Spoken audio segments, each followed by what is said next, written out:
over, like the beginning. Okay. All right, welcome everyone to the Neurominds podcast. And today I have the honor to have Kim here. Hi.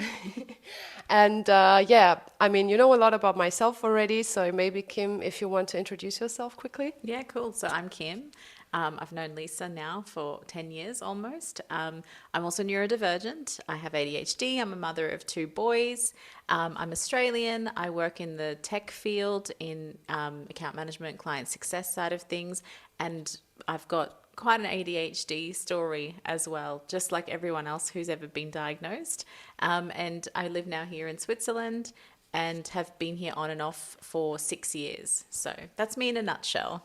Thanks so I'm much. 35 as well, so millennial, true millennial. Millennial, how do you say, tough generation to actually break like the cycle and break all the generational trauma. And yeah, I mean, Kim and myself, we had so many discussions around almost anything related to neurodivergence as well. And also, I think as a millennial, we see both sides, like the young Yes. generation growing up at the moment. And also like what we have to change in our society, I would say.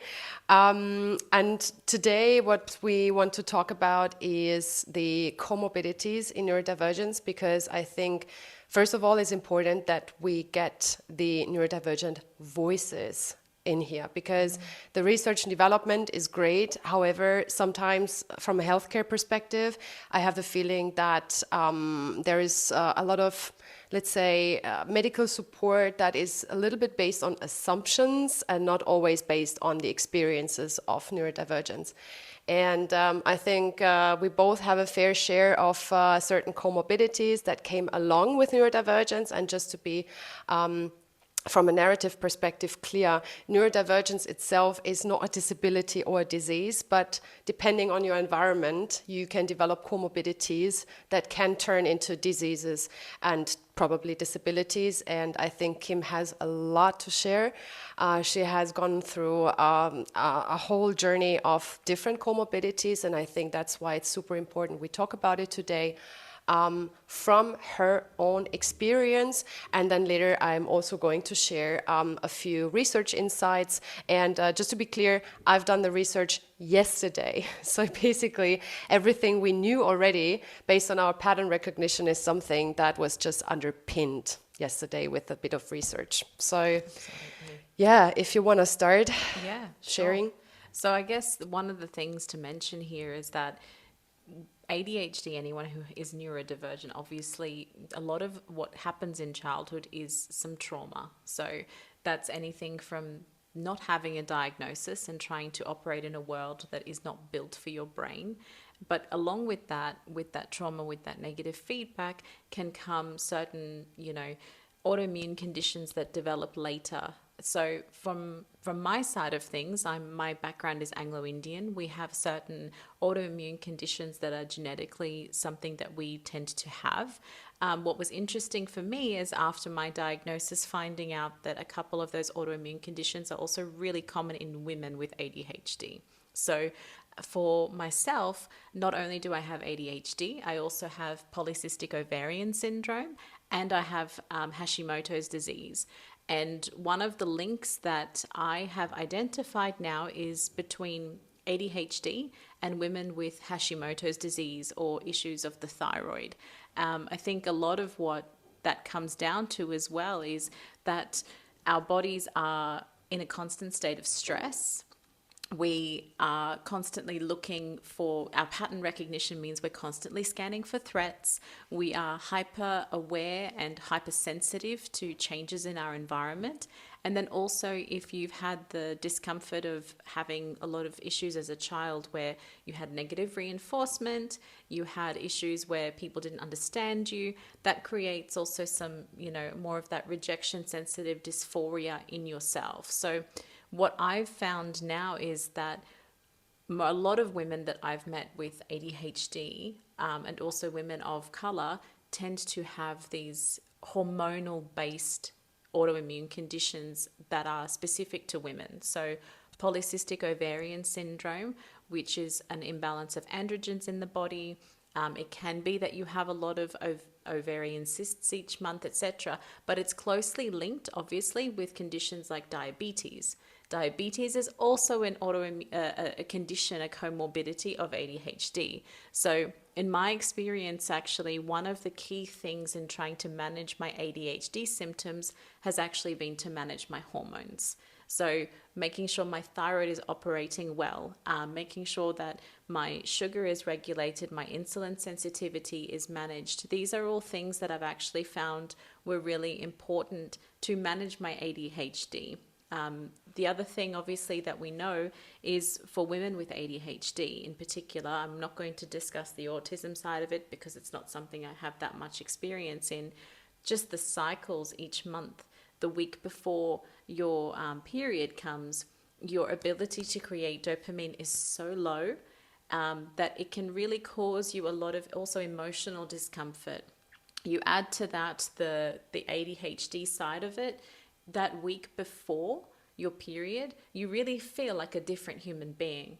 With the PCOS, where you already have hormonal imbalances, what I've actually found is that as I get older, it becomes a more and more difficult week for me as well. So the hormonal shift and understanding, tracking the cycle, knowing when and how your body's working has really been key for me to try to manage those really low dopamine moments. How do I get through it? I use medication to help me, but the things like exercise and diet are actually, although people say, yeah, it's not important for ADHD, I actually think it's really critical. I totally agree on that, Yeah. because I think just to add quickly as well, the autism side, there is also a link that autistic people, for example, don't like doing a lot of sports, but ADHDers needed some sort of for the dopamine and also for your body to be regulated. So I have never been like a big sports person, but I figured out like a few years ago also, like since I was assessed, that sports for me personally is inevitable, because I also have hypermobility, like a lot of neurodivergence, same as you, right? So I think sports and keeping your body mobile is also like, it's not only important when you're neurodivergent, but also for aging healthy. And I think this is something that we have to take into consideration also in light of most of us working on laptops, in offices, sitting most of the times. And I think this is a very, very crucial part. When it comes to the comorbidities, etc., I think there's also a strong link to being constantly stressed by your environment. I've made the experience that my body was always giving me signs, but I was not listening to it because my consciousness hasn't been properly developed yet. Call it adulting, call it whatever you want to call it, but I feel that your body is responding like very strongly to stress, to energies, to bad energies, negative energies, and this is especially true also in workplaces where unfortunately neurodivergents are often seen as threats as well, because by nature we are usually very confident people, confident in ourselves, and we also have fun in life. We are usually happy people if we are allowed to, and I think this can also cause a lot of tension. We always say that stress sits in our neck, right? But what I have as an experience is that I have this constant teeth clenching, like at night, bruxism, also during the day sometimes, which I don't even realize. So it also takes a lot of effort and consciousness to realize during the day that I should relax my jaw and my gum. And this is also like going down the neck and shoulder area, which can cause like a lot of issues, which is ultimately a stress response, right? Absolutely, absolutely. And I also think that if you have this stress and if you have these symptoms of chronic pain, this is also like an inflammation process in your body that can also like lead to autoimmune diseases, right? How do you see that? Absolutely. I think inflammation is a huge cause of a lot of autoimmune conditions. And I think what's missing when we talk about neurodivergence is that we're talking about the brain, how differently the brain operates, but I almost think that a body first approach makes more sense. You know, what are the feelings, what are the sensations in your body that you are not aware of, that you need to be conscious of so that you can be healthier overall, in, you know, considering also your neurodivergence. So, for example, as you say, the teeth clenching, you're not even aware that you're doing it half the time because you haven't actually been shown how to be in your body and deal with the stress.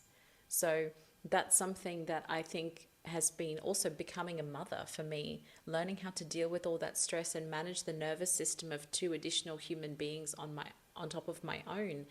What I've had to sort of really think about is what is happening in my body, be aware of what's happening in my body so that I can adjust it, you know, and look for tools that help you to equalize things that are happening. So in terms of inflammation, I absolutely agree. A lot of what I remember, I spoke to another mum at one of my children's school who is a nutritionist, and an interesting thing that she told me was that a lot of inflammation in the body comes from visceral fat stored around your organs. So a lot of medications that are really popular right now, like Ozempic, Wegovy, etc., one of the ways that they can really help women with hormonal autoimmune comorbidities with ADHD is that they help to sort of dissolve that visceral fat, which is causing a lot of inflammation. Now, that visceral fat is often stored due to high cortisol and insulin issues. So again, you know, people talk about things like these medications as being an easy way out. But if your body is existing in a constant state of stress, or it has existed in a constant state of stress since childhood, deprogramming, unprogramming all of that, it's sometimes really difficult if you don't have the tools. So helping your body to equalize can also be in the form of getting help from medications, from supplements. I think one of the supplements that helped, and we both take it, is magnesium. The magnesium also to calm the brain, calm the muscles. I really find that once I was aware that I was hypermobile, even though I'm not particularly flexible, not particularly athletic, but the magnesium has really helped to calm my muscles in my body so I have better quality sleep too. And again, you tell me what you think. I'm sure it's the same, but sleep with neurodivergence is a constant battle. Especially when you are constantly stressed. And I also want to add that I take vitamin B as well, B complex, which is also like calming the brain a little bit. And yeah, we're not taking melatonin from Temu, right? I don't know that yeah. So, yeah, I think sleep disruption is also, I think, often a stress response, depending on how high your cortisol is. And I think what I found very interesting and also a little bit fucked up is the fact that so many, especially women, are misdiagnosed with other stuff that has nothing to do with neurodivergence. So 2012, I was diagnosed with a general anxiety disorder. So I got medication to calm my anxiety, and I had therapy that was unfortunately not getting to the root cause. And this is also like some sort of problem that neurodivergents have. You, as a human being, you always felt different in this society, but you didn't know how or why. So I think this is a strong indication for everyone that is listening to also ask yourself, maybe if I always felt different, I might be a neurodivergent, right? But I think, like what you said earlier regarding the body and to feel like the sensations, the emotions, etc., is so important. And I think especially for parents nowadays, if they know that the children are neurodivergent, there is, let's say, a better way of guiding and navigating the journey of growing up healthy and in environments that lets you be as you are as a human. Yes. Right? Yes, I agree. I think it's a combination of being able to be yourself while also understanding what are the basic rules of being in a society. So I definitely am, you know, full advocate for children to be their full selves. But as adults, there are some rules about how we behave and how we operate in order for society to function. So that's where some of the masking comes in. I think everyone masks, not just neurodivergence, but Yes. we have to do it. I think that's probably where a huge part of the difference is that we have to do it. But I do believe that if we allow children and ourselves to be in our bodies, to stim, to stand when they need to work rather than forcing them to sit, that also helps to reduce those harmful things like cortisol in the body, because it gives you a way to move. Somatic movement like jumping, running, dancing, it's known to help to calm the brain, calm the body. We don't do enough of any of that as a Western, and particularly a Western society. If we look at countries, even we talk about parenting styles and how that calms the brain, calms the body. In a lot of, more Eastern or African cultures, Indian culture that I come from, etc., children and babies are kept close to the caregiver. They're carried a lot, they're held a lot, so their stress response never really has to develop. Children in Western societies, we separate from the parents. They cry more, they are stressed more because of that separation. And in a brain that's already, developing a lack of dopamine or a lack of regulation, I think that creates, when obviously I don't know what the research is on that. This is my inference based on the things that I've seen, and also my experience with my children. Carrying them and holding them all the time definitely reduced how much they cried and helped them to co-regulate. The co-regulation aspect is kind of missing. But interestingly, what I also know is that in my family tree, we have a lot of neurodivergence. There's ADHD and flavors of autism throughout the family tree. It's quite a large family, and quite a few of the adults, not just the women, but the men too, have diabetes now. So that, focus on health and body first, the exercise, etc. This is so critical for long-term health, but also to help support those hormones in your body that can make you store more fat, cortisol, insulin, etc. And they are very often linked with a neurodivergent brain. So when we talk about comorbidities and inflammation, I think so much of it actually starts from how are you eating? How are you moving? What is the quality of the food that you are consuming? How much alcohol do you drink? How many cigarettes are you smoking? We have to live, we have to enjoy life. But I do also think that we have really lost that question of, before I start wanting to put a label on everything, what is my reality? What am I doing to help myself? Because at least in the, Indian culture, you take a medication and it fixes you. That's what, I think the traditional method has been. Like, I'll just get the medication and I'm fine. But it doesn't solve the long-term issues. And knowing now what I know about these comorbidities, it's all linked. You can't fix one without the other. You can't take medication for diabetes and not address your thyroid function. You can't address your thyroid function and not address, am I moving? Am I lifting weight? Am I getting outdoors and spending time in nature? It all goes together. So I think also a lot of the inflammation that we're seeing is really us just being cut from our caveman instincts in a way, to be outdoors, to be in nature. We don't do that enough. And yeah, coming back to Switzerland, I really feel like I missed that aspect of, in Switzerland, it's a really common thing. You spend time outdoors. The shops are closed on Sunday. People are in the mountains. They're outside. I mean, obviously every country has its own things, but I definitely see the difference in my overall well-being living like that.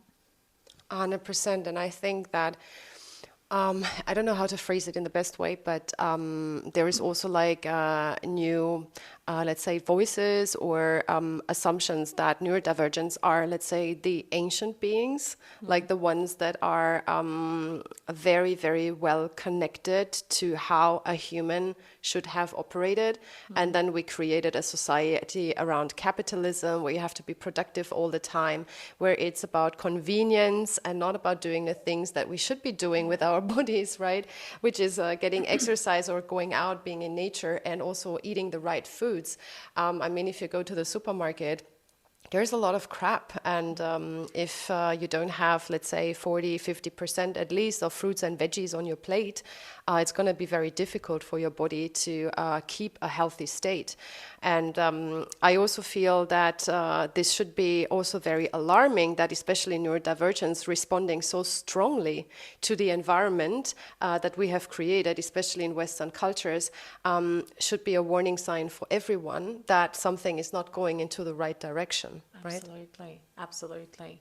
I also do believe that most people we just lacked the education of understanding what that looks like. You know, when people talk about, you know, let's put the men to the side for the moment, because let's face it, majority of autoimmune conditions come for women. Yes. So we're talking about a lot of repressed emotions operating in a system that expects certain behavior, and those conditions can lead to autoimmune conditions, very commonly things like Hashimoto's disease, lupus, PCOS.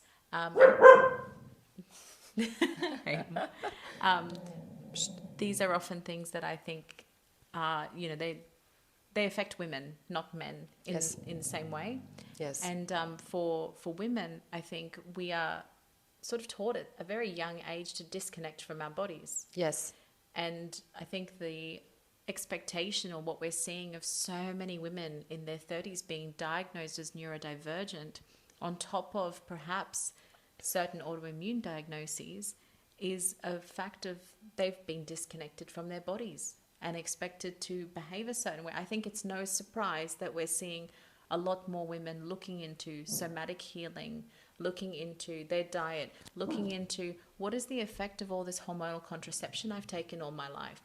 You know, I think they all go together. And for myself, I definitely see the link between all the stress and all of the repressed emotion now. And now at the age that I am, having been through that cycle, raising children, I'm far more in tune with my body than I ever was. And I can see that there is an equalization of a lot of those conditions in my body. It's a journey, right? It's a journey. Mm-hmm. It takes time. I'm not at the equilibrium that I want to be, but am I aware of what affects my body and how? Way more than before. Mm-hmm. And in particular my brain, but I see it also in my children as well, how certain foods affect them, how certain lack of movement affects them. So when we're talking about comorbidities, I think, as I say, for me now, the new mantra is it's got to be a body first approach.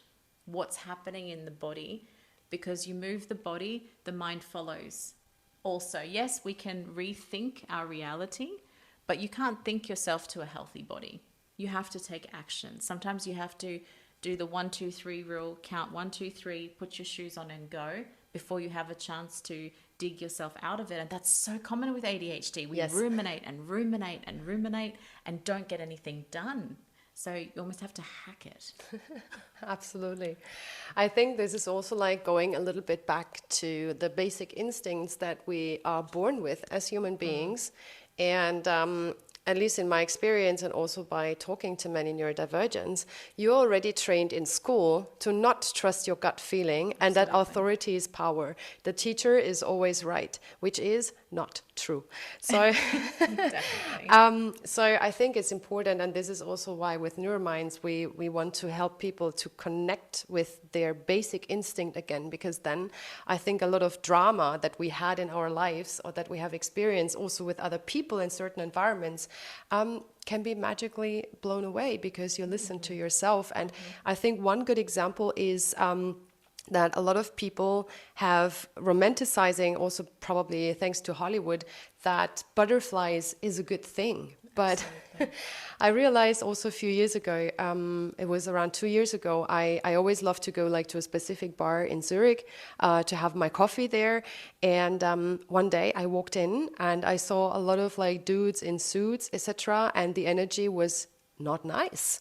And I had these like butterfly feelings, but I realized it's anxiety, and a lot of people are confusing anxiety with excitement. And this is like, I think if we can get to a point where people start listening to their gut feeling again and their basic instincts that are given by nature, I think we can actually have a very happy and healthy life, all of us. But I would also agree that it's super important that we have holistic medicine and not only fixing, because our system at the moment is very reactive. You can get a pill for absolutely everything, but not diving to the root cause. And this is something that has been critically looked at since at least a decade, that more and more people are claiming that we should look at root causes and that we should make medicine and health support more holistic.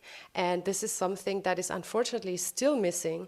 And I think, as you said, like, your body, feeling the sensations, feeling the emotions, and allowing yourself to also set boundaries is so crucial and important. And I think what I also want to highlight here is, once you understand about your neurodivergence, about your body, you have to implement boundaries, because otherwise, in my experience and with many I've spoken to, you will just be run over, because neurodivergents are by nature also very altruistic human beings, and wanting the good things for everybody, but not really looking at themselves and what they need. And it might be rest, because we also live in a capitalistic society that is teaching you early on how to be a good employee, how to sit still for 8 hours, but at the same time, not allowing you to be like a proper human being. And I think when we talk about capitalism as well, which is affecting everyone, not only neurodivergence, is the fact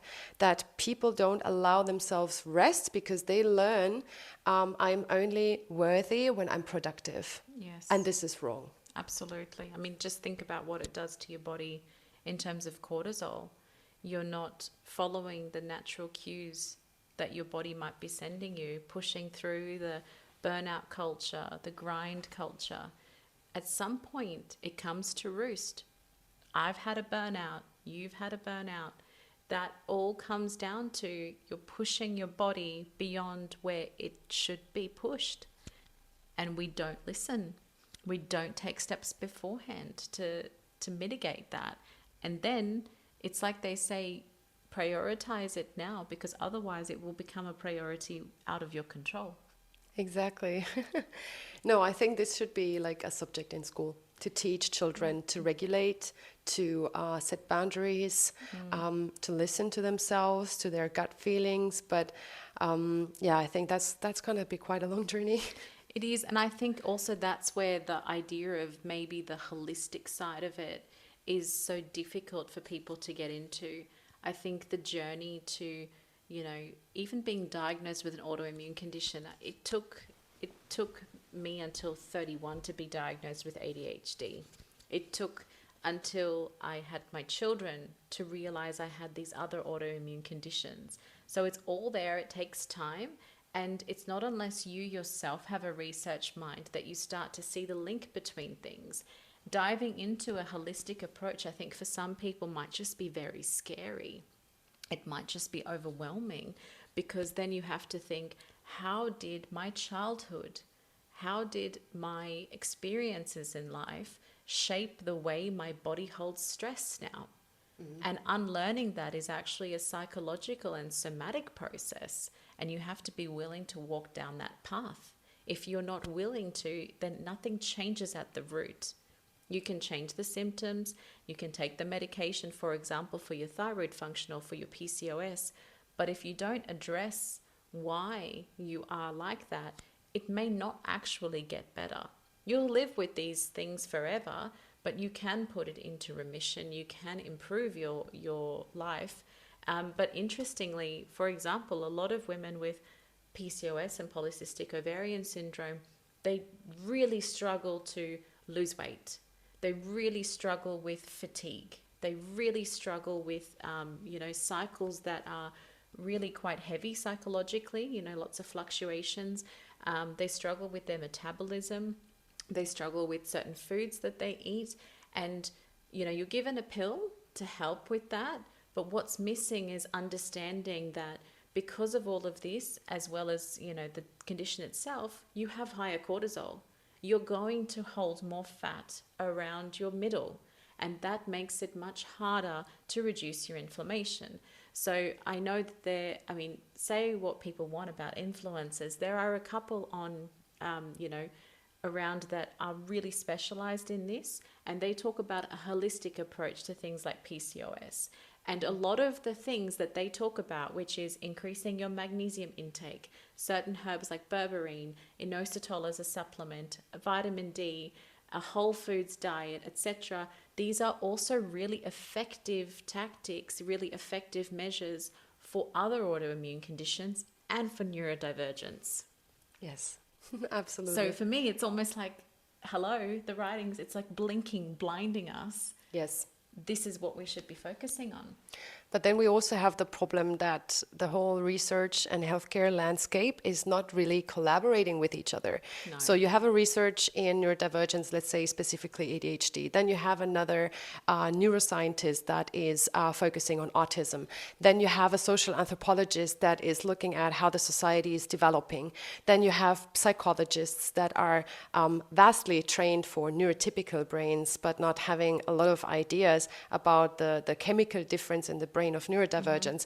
And they all dig in their own gardens, which is great, finding out things, doing research, but they don't collaborate with each other. No.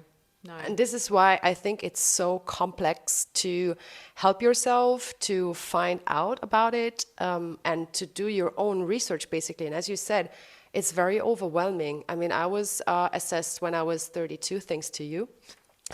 Because when she was diagnosed, I was like, oh, okay, there is something that I should be do a check on. So, and then basically, the first 6 to 12 months, and I think a lot of neurodivergents are going through this grief. What could have been? My life could have been different. I could have taken different decisions, or setting stronger boundaries, learning more about it earlier. But I think the first period, the grief period, is there's a commonality with a lot of neurodivergents seeing themselves as, oh my God, I have a disability, I have a disease. No, there is nothing wrong with you. There is nothing wrong with how your brain functions. It's a natural cognitive variation. That's great. But you live in environments that don't allow you to be your full self. And I mean, I love to refer to Bill Gates, Albert Einstein, etc., because they had supportive environments, so they could be their genius self. Right? And I also see that a lot of neurodivergents I speak to, they have definitely an above average intelligence, which is really hard to operate in an average made system or environment that doesn't allow you to be as you are. And I think what is also important, what I want to mention here, is that sometimes what happens is that you have these like smaller burnout phases. So just as an example, when I have like a public speaking event and my cortisol is like this, is very high, I'm super stressed, I'm anxious, because I'm also new to this space, then I almost have a burnout the next day and feeling like properly sick. So I need to allow my body to rest the next day. And especially at work as well. If you're working, depending on your environment, it should be okay that you take a nap for 15 minutes after digesting your food, or that you have a walk around the block to do a break, not only for a cigarette that you smoke outside, but that you are allowed to move, that you're allowed to be a human being. And also from an economic perspective, to stay holistic, what we do at the moment and how most companies are operating is unfortunately not sustainable. So everyone at the moment is whining a little bit about our economy and that companies are not that profitable at the moment. Of course, there's also geopolitical factors we should mention, but at the same time, if you burn out your people on a constant basis, it's not sustainable because the turnover costs are really high, hiring costs are really high. So what can you do as a company seen, especially corporates, that have this huge responsibility to make their workplaces an environment where people are allowed to speak up, allowed to be innovative, allowed to be above average intelligent, and living that genius, because neurodivergents are everywhere and they operate in any kind of companies, you know. So I think it's important that we create structures where we allow people to be as they are, right? I agree. I think the only caveat that I would add to that is what I've mentioned before about we do need structure in society to 100%. forward things. Yeah. So I think, and this was a discussion that I had recently as well, neurodivergence, it is a natural cognitive variation.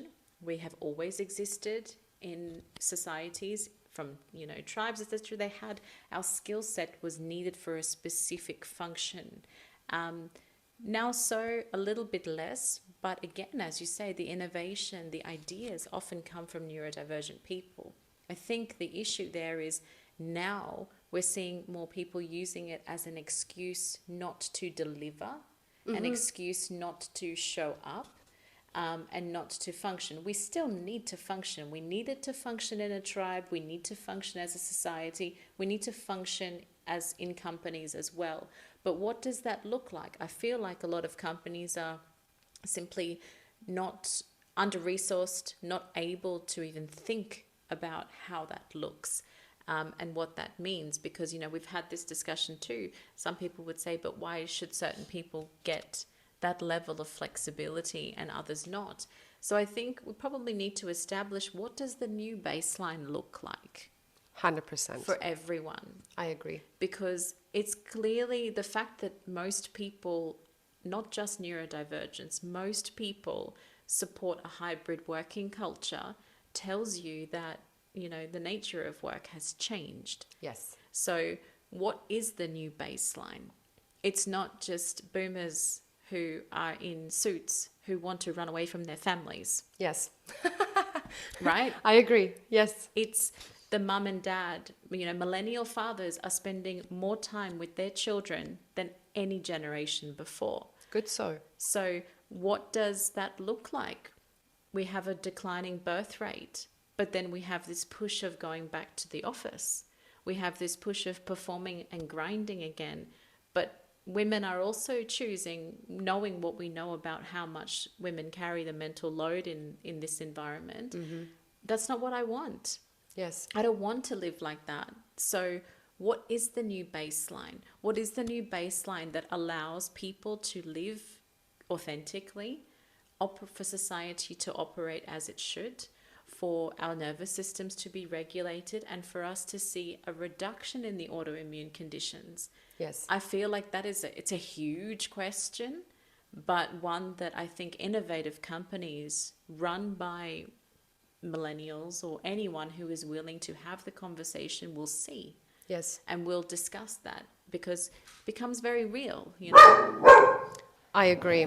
It's also around, that was me, buddy. That was just me, my glasses. I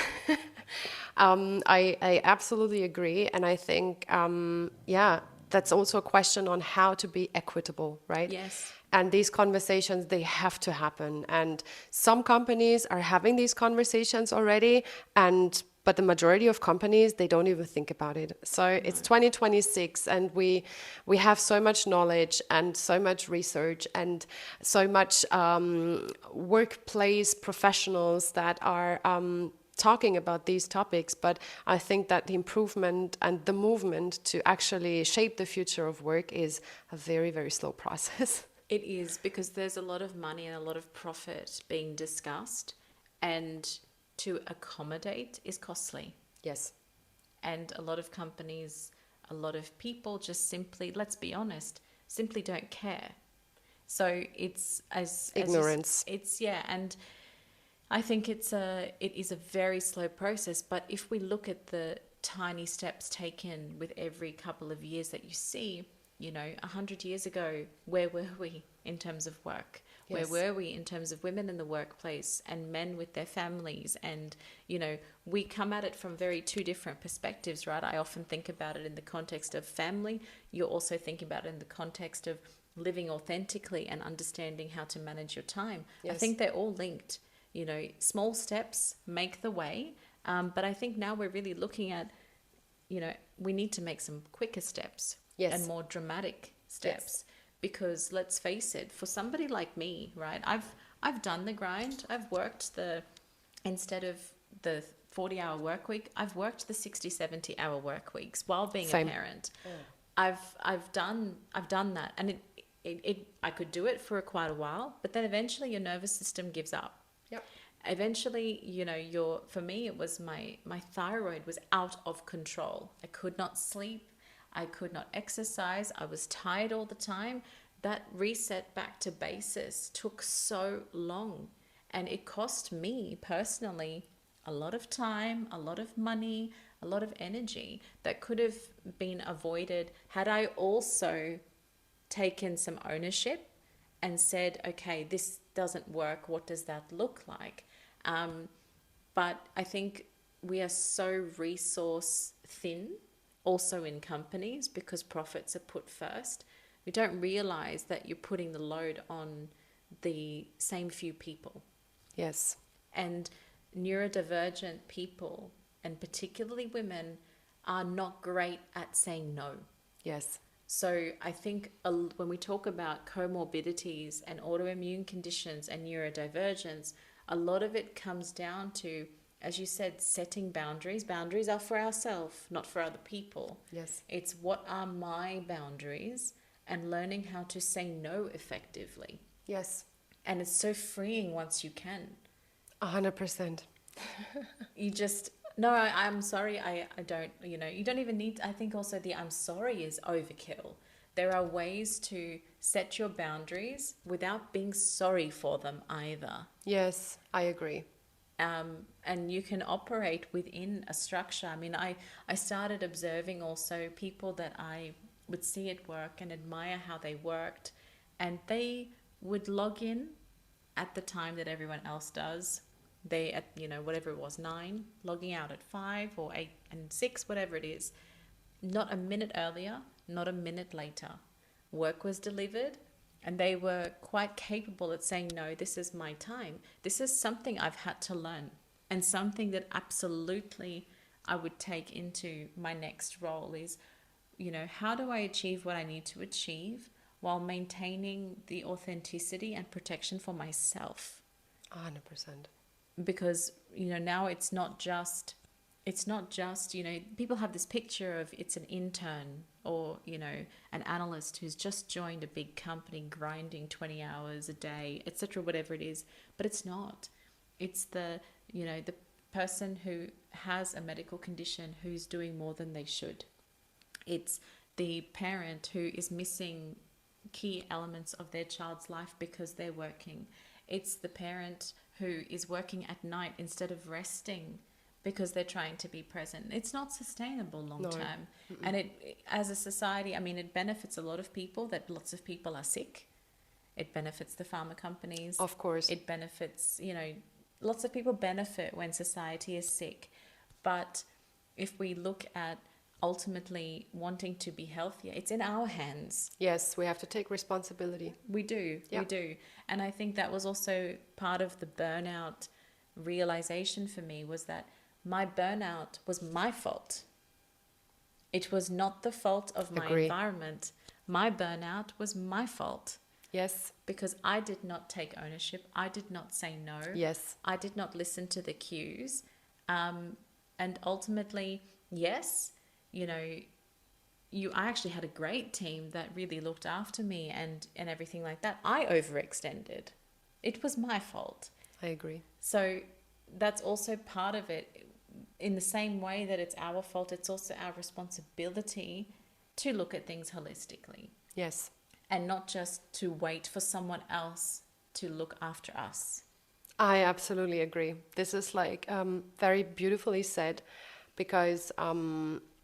we had this neurodiversity summit in Davos 2 days ago at the World Economic Forum, and it was very interesting because we all had more or less the same conclusion that we should never, never, never only complain about everything that's happening, but take action and responsibility for our own lives, and also doing the hard work to actually ask yourself, how should my life look like? What is it that I want? What is it that sparks my passion? What is healthy for me personally? And that's very, very subjective and very individual for everyone. But I also think that this comes a little bit once you know about your neurodivergence, that you can dive a little bit deeper with yourself and finding out, how the next year is going to look like for you with healthy boundaries. Absolutely. I guess that question that people ask you, it sounds so simplistic, but if money was no object, what would you do with your time? 100%. Because that tells you where your passion really is. Probably not being in consulting. No, maybe consulting of a different kind, Yes. but not for the man. Exactly. Let's call it like that. I think, but I often think that sometimes the simplest questions are the hardest to answer. Yeah. Because, you've got many steps to get there, but at least you have an idea of what could make you content. Happiness is a state of mind, but content and stable. That's something that we often lose. I mean, if we're talking also about the comorbidities, right, and work, hypermobility and neurodivergence at work, what does that mean for your workspace? Yes. What does that mean for how you move in the day and how you're comfortable? No one else is ever going to look into that for you. You have to do it for yourself. Yes. And that's also something that I now realize that I'm in control. Yes. I think that's also something that is part of this whole neurodivergent diagnosis, definitely motherhood, where you feel like nothing's in your control initially, and then the journey of being diagnosed with autoimmune conditions. Once you get to the point of knowing what's going on, you can say, it's actually within my control. Yes. A lot of things are within my control, but let's figure what they are. And that's where you move from this is being done to me to, okay, I can influence this. You take your control back, and then even psychologically it feels different than it's just happening to me. Pulling you out of the victim loop, and at the same time shaping the confidence to actually take decisions for yourself and while setting boundaries. Exactly. Yeah, very important. Yeah, I think. Shall we read a few, topics from research? I mean, we can look at it together. I should use my blue light glasses. So basically, yesterday I was researching a little bit, obviously with ChatGPT and Google, etc. So most of the research was coming from sources such as PubMed, Nature, Frontiers, Quails, The Guardian, and the National Library of Medicine in the United States, which are very progressive when it comes to neurodiversity research. And autoimmune diseases and mental health risk is the first that came out. Saying ding, ding, ding, ding, ding, that large cohort data suggests that individuals with autoimmune diseases like rheumatoid arthritis. Rheumatoid arthritis, did I say that correctly? Lupus and thyroid disorders, so exactly what we discussed earlier, right? Have higher rates of depression and anxiety than the general population, possibly due to chronic inflammation. Here we go. So Kim and I, we discussed this like a few times, so we know it. We're not medical experts, but the research is underpinning what we already know. And we might not be medical experts, but let's just say after 35 years of living in this body, I'm an expert on my own body. Same. 100%. Yes. You know your body better than a doctor. So you just need to be able to articulate what's going on so you can get the right help. 100%. And then there was like an interesting one, maternal immune activation and neurodevelopment. So maternal chronic inflammation and autoimmune conditions may increase risk for offspring. neurodevelopmental conditions such as ASD or ADHD via impacts on fetal brain development. Was interesting to see that there is a research specifically for that. I'm not 100% sure if I would 100% agree with that, to be honest, but I mean, I'm sure with how much a mother and an unborn child share during the pregnancy process, if the mother is in a constant state of stress, that has to impact the child. You know, you see that also in various situations with babies crying a lot when they're born, etc. I'm sure there's a link. I obviously just don't know what that link really is. there was also the topic of neuroinflammation across psychiatric and internal conditions. So systemic inflammation and dysregulated immune responses are central to both psychiatric disorders, anxiety and depression, and internal diseases such as diabetes and cardiovascular diseases, suggesting shared inflammatory pathways. So we just discussed the diabetes part as well, right? There we go. And I mean, look, this rheumatoid arthritis, another side of that too is inflammation, psoriasis, which I have, which is improved significantly with all the measures that I've mentioned for myself. And it's also very common. It's listed here as well. There we go. And then we have inflammatory factors and ADHD. So research shows a subset of ADHD individuals display a distinct inflammatory biotype, which correlates with chronic stress markers, suggesting immune system activation interacts with neurodivergent traits. There we go. And then we have evidence on autoimmune neurodevelopment correlation.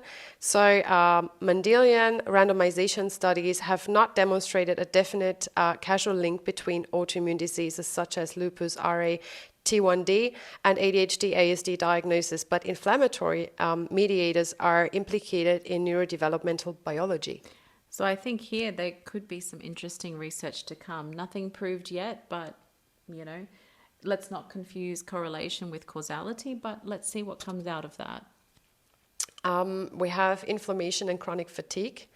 So research shows that children with elevated neurodivergent traits such as autism and ADHD are more likely to experience chronic disabling fatigue in adolescence mediated by elevated inflammatory markers. There we go again. And then this is something we also discussed earlier, muscle pain, hypermobility, and dysautonomia. So joint hypermobility and dysautonomia, autonomic nervous system dysfunction, are significantly more common in neurodivergent adults than in the general population. And these traits are associated with chronic muscle complaints and pain symptoms, including fatigue, dizziness, and orthostatic intolerance. Yeah, so I think, the chronic muscle pain, etc., is also like very, very common. And again, you know, you move your body, it helps a lot, but if you're just not aware, how are you going to know 100%. if you're not paying attention to it?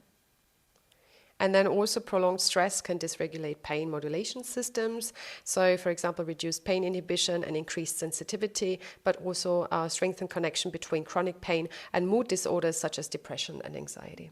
There we go again. Clinical note, TMD and similar chronic pain conditions have documented links to anxiety and depressive symptoms. Stressful life events often precede symptom onset. Let's also point out there that most people who are diagnosed later with neurodivergence, in particular ADHD, at some point have been assessed as having depression or anxiety, which they don't have most of the time. States of depression and anxiety are common in life, but a lot of the time it's undiagnosed neurodivergence causing the anxiety. Yes. So in that little bit there, for me, it's again, you know, look at the key of what's happening here, because the link may not be what you think. Yes. And to summarize the key comorbidities, so common physical comorbidities are elevated chronic fatigue risk linked to inflammation, higher rates of muscle pain, hypermobility, and dysautonomia, greater prevalence of chronic pain syndromes like fibromyalgia, and stress-related jaw, neck tension, and related conditions. Very, very classic. So even if you are not officially assessed as a neurodivergent, this could help if you have some of these to actually figure out, hey, maybe I am a neurodivergent.